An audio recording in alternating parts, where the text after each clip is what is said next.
"Hey, ugly, is that your kid?" A defective product, just like her mom.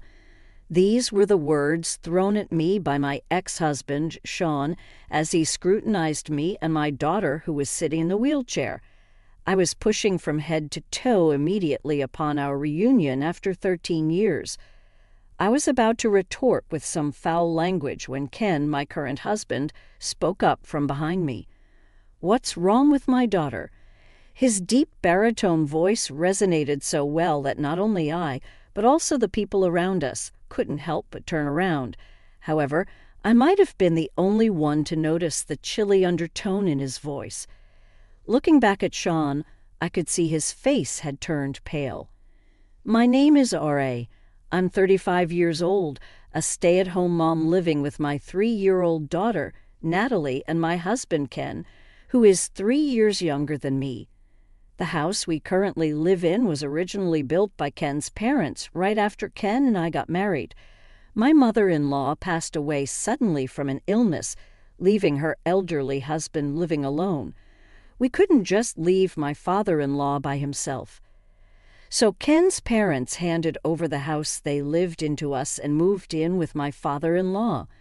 However, one of the reasons probably was that they were worried about Ken's financial situation. Just after he had started his own business, they wanted us to live in their house without having to pay rent, which was a significant decision for us. I was overjoyed by my in-laws' kindness, and until Natalie was born, I used to visit my father-in-law's house every other day, helping with hospital visits and household chores. After Natalie was born, I slowed down a bit, but still made it a point to visit with Ken at least twice a month, helping out wherever we could or giving my in-laws a break to go relax at a spa resort. My in-laws always expressed their gratitude, saying, "We're really thankful for all the help, especially during such a busy time with the baby. And Ken is indeed married a wonderful person. To me, no amount of effort could repay the kindness Ken's family, including his parents and twin sister Sally, have shown me. They saved my life not once, but twice. Ken was marrying for the first time, but I had been through a failed marriage before. I met my first husband, Sean, when I moved to New York for university and started living in an apartment. We became friends as we moved in on the same day and shared information about nearby supermarkets, home improvement stores, and affordable restaurants. Sean attended a prestigious private university known for its stylish campus and media presence, quite different from my practical university. He was tall, handsome, and he often said, "A lot of students at my university come from privileged backgrounds, making it feel claustrophobic for someone from the countryside like me. You and I are alike. It's easier because we don't have to put on airs." And so he started to spend more time at my place, eventually leading to us living together like a couple. Back then, I couldn't believe I was dating a handsome guy like Sean and thought, I might not have the glamour of the female students on C's campus, but I can be a comforting presence. I ended up doing all the housework like cooking, cleaning, and laundry, which in hindsight was absurd. A man who seeks comfort right at the start of a relationship is hardly ever a good sign, as that comfort is purely self-serving. Because that comfort is just an abbreviation, but it is, in fact, the very egoism that makes it easy for him. But love is blind. I ignored Sean's selfishness, and when he said, "I want to quit my job because it's tough, but I can't afford to because I don't make much. My classes have gotten harder since I've advanced in my program," I suggested, "Why don't we move into a slightly bigger apartment? Don't worry about the rent."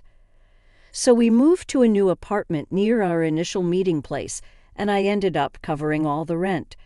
Sean insisted on having 2 phone lines, one for him and one for me, claiming my dad got transferred to Europe for work around the same time I started high school, and my mom went with him.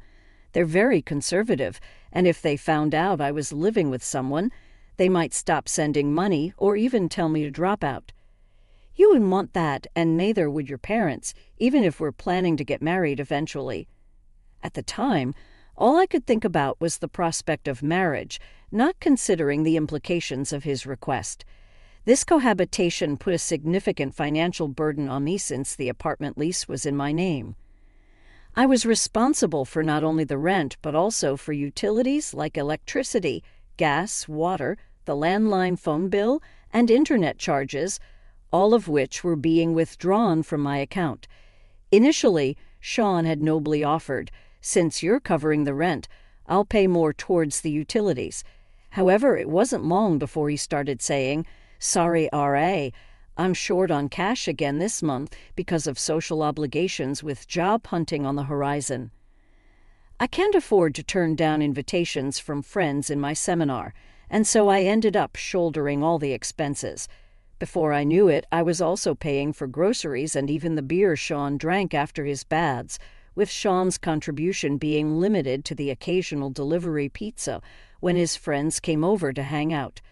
Moreover, whenever he invited seminar or club friends over, he'd tell me, "I haven't told them we're living together because it had just led to awkward teasing. You should stay away from the apartment for the day." Outside of university classes, all my time was consumed by part-time jobs and household chores, leaving me with no one to confide in, rant to, or seek refuge with, forcing me to spend nights at manga cafes or diners. The summers were tough, but waiting on a park swing in the cold, early mornings for the time when I could return home without enough money for warmth, I couldn't help but cry, wondering what am I even doing with my life. As Sean and I reached our senior year and began job hunting in earnest, I finally snapped, accusing him of living like a leech. "You need to start contributing to living expenses immediately," I said. He switched to a soothing tone. "I'm so sorry, RA. I've just been taking your kindness for granted. Please don't be mad at me." His attempt to appease me was blatant, but it only highlighted the imbalance in our relationship. The next day, Sean unusually came to pick me up for my part-time job. When we got back to the apartment, he had cleaned up the place and prepared a dinner. He seemed to have gotten from a department store basement food hall, complete with a bouquet, wine, and even a cake. It was the first time I felt truly touched by Sean's thoughtfulness during our long relationship.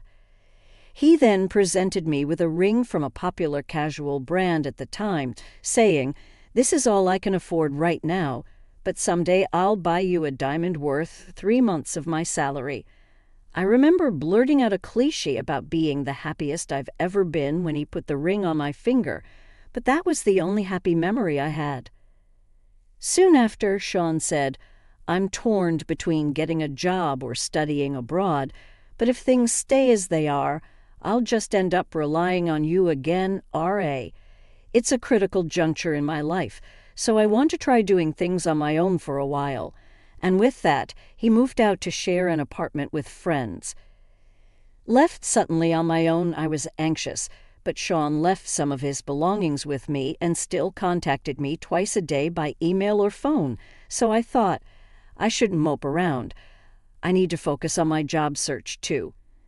I managed to get an offer for my first choice company, a mid-sized trading firm, but around that time, I started receiving strange calls on a landline registered in Sean's name. Naturally, I'd hear the messages left on the answering machine with ominous words like, "We'll be in trouble if you don't repay us by this week," and "Don't take us lightly." I quickly contacted Sean's cell, but he just brushed it off, saying, "It's nothing. Don't worry about it." Then letters began arriving in the mail filled with words like payment reminder and final notice. When I confronted Sean more forcefully, he snapped, saying, "Stop nagging. I've been putting up with someone as ugly and defective as you this whole time, so the least you can do is pay this off as a thank you." After that, he stopped answering my calls. Deceived by his regular contact, I realized too late that I hadn't asked for Sean's new address. When I tried contacting his university, they refused to give me any information, saying, "We can't disclose that to unrelated individuals. Desperate for any clue, I opened some of the cardboard boxes Sean had left in the apartment. Inside were documents from several finance companies hinting at debts, old clothes with no resale value, and a used, outdated laptop. There was nothing that could lead me to Sean's parents' address or his current whereabouts, making me realize I was nothing more than a source of money to him.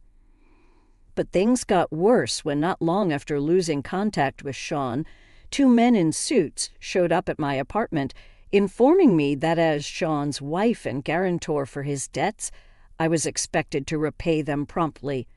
The additional blow at a time when I hadn't even recovered from the shock of being abandoned by Sean was enough to devastate me. It was Ken and his family who rescued me from this situation. That's why I've always wanted to do everything I can for my parents and Ken.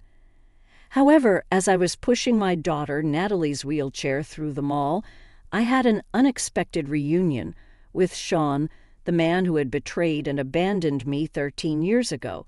He looked at me and Natalie rudely, then approached with an unpleasant smile, and the first thing he said was, "Hey, ugly, is that your kid? A defective product, just like her mom." I was about to lose my temper, not just at the insult to me but to my innocent daughter, when a man stepped in between Sean and me. It was Ken, my husband. "What's wrong with my daughter?" Ken asked, his voice carrying. Passers-by stopped to see what was happening, but Sean, for some reason, turned pale and didn't retort. As Natalie and I looked back and forth between Sean and Ken, Sean, unable to withstand the surrounding gazes, snapped at Ken, "This is private. It's none of your business, right?" But Ken, unflustered, replied, "I'm involved because it concerns my family. Otherwise, I wouldn't bother speaking to someone like you." Then, turning to Natalie, he said with a smile, "Mommy and Daddy have some business to take care of. Auntie will be here soon to pick you up. So why don't you go to her house first?" Hearing that, I couldn't help but exclaim, "What?" However, Natalie, who is unusually composed for her age and not easily surprised, said, "Okay, since it's a celebration, make sure you come early." Soon after, Ken's sister Sally arrived with her children, and Natalie left with them, leaving the scene behind. Then Ken, losing the initial momentum and slightly stooping towards Sean, who seemed somewhat diminished by the confrontation, pressured with a half-smile, "Let's have an adult conversation, shall we? It's best we move somewhere else rather than providing a free show for the public." Sean, not particularly short, but significantly overshadowed by Ken's near 6'3" stature and faced with Ken's unsmiling gaze, probably thought it better than being goaded by onlookers and surprisingly agreed to Ken's suggestion to change locations. The three of them took a taxi and arrived at the building housing Ken's office.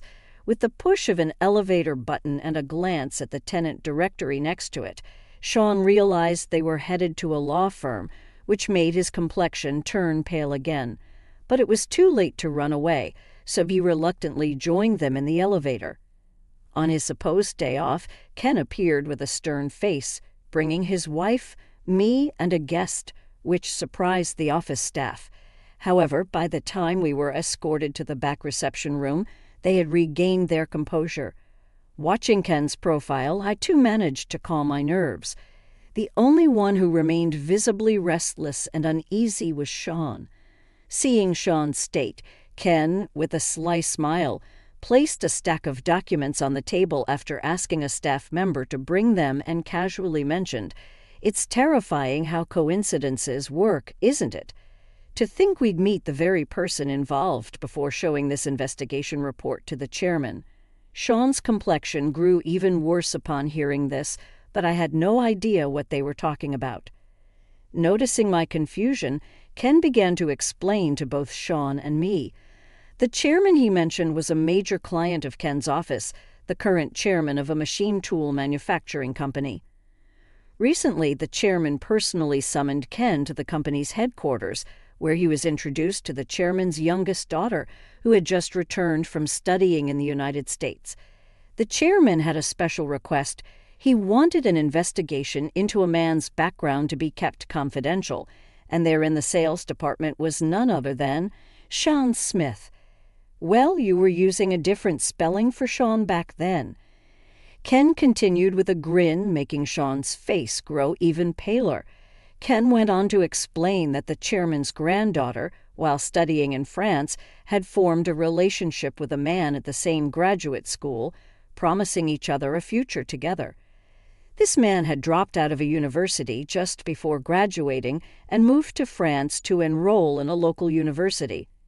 After graduating, he worked for a U.S. company's local branch but left, seeking further education in graduate school. The granddaughter, a smart woman, had fallen deeply in love with this man, who supported her through the homesickness after enrolling in a French university, having completed her master's degree earlier than him.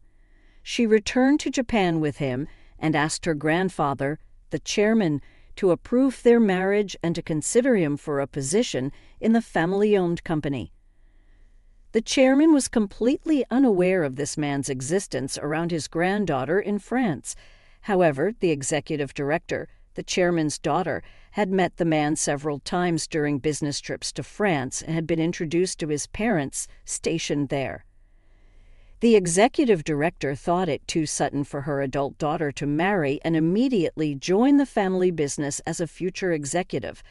So after a private discussion between the doting grandfather and the executive director, they discreetly commissioned Ken's law firm, which had a long-standing relationship with their family, to investigate Sean.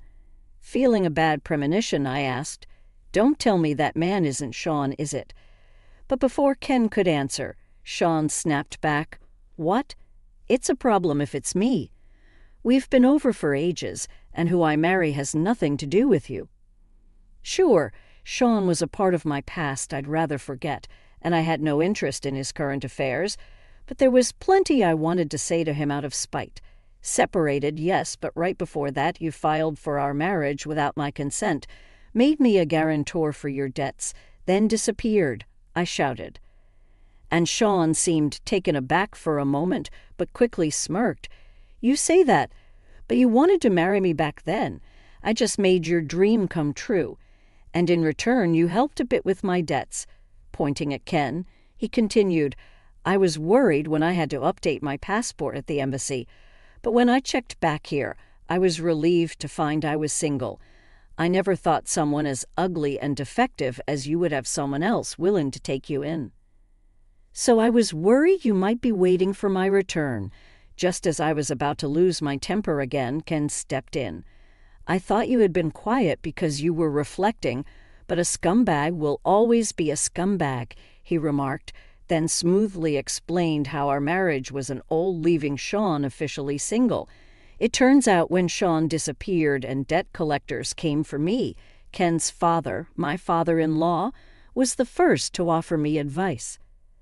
One of my part-time jobs was tutoring, and at that time my student was Ken's twin sister, Sally, who has now become my sister-in-law. Sally was a bright kid, but had started to skip school due to being ostracized by her classmates. Hired by her concerned parents, I learned that Sally was excluded for standing up for a friend who was also being ostracized. Trying to cheer her up, I not only helped with her studies, but also listened to her problems, which endeared me to her parents and grandparents, who began treating me like family. Sally happened to be visiting with her mother to share the news of her recommended admission to the college she wished for right when the debt collectors showed up at my apartment. Shocked by my exhausted state and furious to learn about the marriage registration done without my consent and being made a guarantor for debts, she immediately contacted her father and grandfather, who brought me to this law firm. From there, my father and grandfather mobilized all their resources to resolve the situation. They started by filing for an annulment due to the unauthorized marriage registration and negotiating with the financial institutions about the invalidity of me being made a guarantor against my will. It was a tough battle, but given their expertise in this field, they managed to successfully resolve both issues. I was told facing a lawsuit for annulment and dealing with stubborn financial institutions was a tremendous effort, especially as Sean was nowhere to be found. Meanwhile, overwhelmed by this sudden misfortune, the shock of being abandoned by Sean, and the turmoil that jeopardized my college graduation and employment offer, I worried about how I could ever afford the attorney's fees. That's when my grandfather-in-law offered me a job at this firm where I worked diligently. I was hoping to repay them in some small way. Despite my efforts to pay the attorney's fees, the Bar Association's regulations only allowed me to cover the actual expenses with a little extra. Thanks to their efforts, the marriage was ultimately annulled, and I was also released from being Sean's guarantor for his debts. So technically, you're not Raz's ex-husband. You're just a blemish on her life, they told Sean. Still, Sean seemed unable to grasp the gravity of the situation, retorting, "Well, having a marriage history with such a woman would be boring anyway. And as for the debts, they're probably statute barred by now." At that moment, Ken burst into laughter. Facing Sean's confused reaction, Ken retorted, "The statute of limitations hasn't kicked in. I believe you'll be seeing some collection efforts starting this coming week." Sean might have thought that after 13 years, his debts were time-barred, but thanks to my grandfather-in-law, I was removed as a guarantor. The financial institution, unable to track down Sean, devised a plan and transferred Sean's debt to a debt collection agency they had ties with. In cases like Sean's where repayment was dodged or delayed, making the bad debt unrecoverable, financial institutions often sell these debts to debt collection agencies. These agencies then are professionals in collections, employing all legal means possible. Thanks to their extensive knowledge of the law, the agency that purchased Sean's debt was no exception, and after proceeding with various legal steps, a court judgment initiated by the collection company has reset the statute of limitations for another 10 years, making the debt fully valid today. Moreover, the total debt, now inflated with accrued late fees and legal costs, has skyrocketed to several times the original amount. Hearing this, Sean momentarily looked disheartened, but then defiantly claimed, "Ah, such trivial money. Once I marry into that company's granddaughter's family and land a job there, it'll all be manageable." Such was Sean's shallow thinking. He probably assumed that marrying into the family as planned and securing an executive position at his father-in-law's company would make the debt repayment seem trivial. However, when Ken reminded him, "Do you remember what I mentioned earlier, who had hired me to investigate you?" Sean's face turned completely pale. The truth is, Ken is Sally's twin brother. While I had little interaction with Ken when I tutored Sally, only exchanging greetings, Ken had developed an interest in me after hearing Sally sing my praises like a sister. Eventually, as I unexpectedly started working at the office, Ken, having passed the bar exam during his university years, began working there too. He proposed to me, considering marriage despite my past, and owing much to my grandfather-in-law and his family. I initially refused, feeling it was improper. Yet Ken revealed he had known about Sean all along and still wished to marry me with the full support of his parents, grandparents, and Sally. By then, my parents, fully aware of my circumstances, also blessed our union, leading to a happy marriage with Ken. Unlike me, who wanted to seal away the past, Ken had harbored a desire for revenge against Sean for years. The request from the chairman was initially thought to be a coincidence of names, but further investigation confirmed that the Shea Smith who was the chairman's daughter's boyfriend was indeed the same Sean Smith who had discarded me like trash. Based on that, Ken was about to submit the report first thing next week. "You might have gotten away with it using different spelling overseas, but in here it doesn't work that way," Ken said, admonishing Sean for thinking such shallow tricks would work on a lawyer. He revealed that he had already scanned and emailed a report to the chairman and his granddaughter. Since then, we've occasionally received inquiries from that financial institution checking if they had located you. I've also informed them about your situation." Sean, suddenly dropping to his knees, begged, "Please, somehow convince the chairman and the others that it was all a mistake." But Ken, with a sarcastic tone, questioned, "Why should I, a lawyer, tell such blatant lies to a client, especially when you've insulted my young daughter, who is in a wheelchair because of an injury, calling her ugly and defective?" The truth is, Natalie's injury happened while she was on her way to violin practice. I took my eyes off her for just a moment, and she was knocked over by a high school student, distracted by their phone. Since then, Natalie has been somewhat withdrawn, worrying Sally and her kids, who, upon learning that Natalie won a prize in an art competition, suggested, "Let's celebrate her achievement." Today was supposed to be for that celebration, but Sean's unexpected appearance turned it into a complete disaster. Ken, utterly doting on his daughter, was undoubtedly furious, not just because of Sean's past actions, but also because of the vile words directed at Natalie. Even as Ken coldly dismissed him, Sean, without any shame, continued to cry out loudly, pleading, "Please, the future of a man's life is at stake here. Are you going to ruin it?" But Ken responded, "Ruin someone's life? Which right do you have to say such a thing? What you tried to do to R and the chairman's granddaughter was exactly the act of ruining someone's life. It's like the saying, 'Curse others and you dig 2 graves,' a boomerang that came right back at you. You should accept it gracefully." When Sean still tried to cling to him, Ken brushed off his arm and said, "The exit is that way," calling the building's security to escort Sean out. As Sean's cries and resentments faded away, Ken and I exchanged smiles.